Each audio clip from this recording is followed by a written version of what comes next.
Hi hello my dear family members, ఎలా ఉన్నారు అందరూ? హ్యాపీ సండే అందరికీ. ఈరోజు మా ఇంట్లో special mutton with bagara rice. మరి మీ ఇంట్లో ఏంటి చేస్తుంది అనుకుంటున్నారా? బగారా రైస్ కోసం బాస్మతి రైస్ నానబెడుతున్నాను. ఇలా ఏదైనా పని చేస్తూ నిల్చొని వాటర్ తాగే వాళ్ళు ఎంతమంది? అలా ఎప్పుడు నిల్చొని తాగకూడదు. వాటర్ చిన్న స్టూల్ వేసుకొని అక్కడ కూర్చొని తాగాలి. అండ్ వాటర్ ఎప్పుడు ఫాస్ట్గా తాగకూడదు.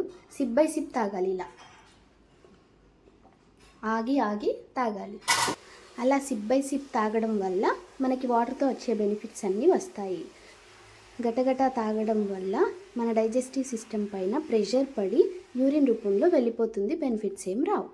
ఒక టిప్ చెప్తానండి. కుండలో వాటర్ తాగే వాళ్ళైతే ఓకే, బట్ ఫ్రిడ్జ్ వాటర్ తాగే వాళ్ళకి మాత్రమే ఈ టిప్ వర్తిస్తుంది.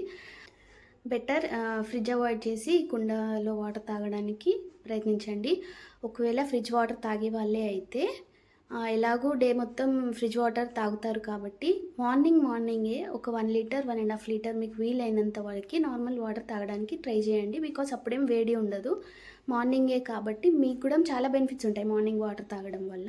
సో దాంతో మనం ఫ్రిడ్జ్ వాటర్ కూడా అవాయిడ్ చేసినట్టు అవుతుంది. కనీసం 1 లీటర్. ఓకే, మరి అంతేనండి ఇప్పటికైతే. బట్ వెళ్ళే ముందు ఒక్క చిన్న మాట. అత్యవసరం అయితే తప్ప బయటికి ఎవరు వెళ్ళకండి. అత్యవసరం ఉన్న వాళ్ళు కూడా గొడుగు లాంటిది ఏదైనా తీసుకొని వెళ్ళండి. బికాస్ 45 డిగ్రీస్ దాటిపోయిందంట. కొన్ని చోట్లయితే రెడ్ అలర్ట్ ఇచ్చారంట.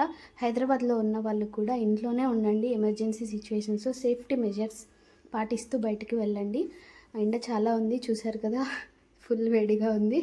వాటర్ అందుకని ఎక్కువ తీసుకోండి. బాయ్ బాయ్, మళ్ళీ కలుద్దాం.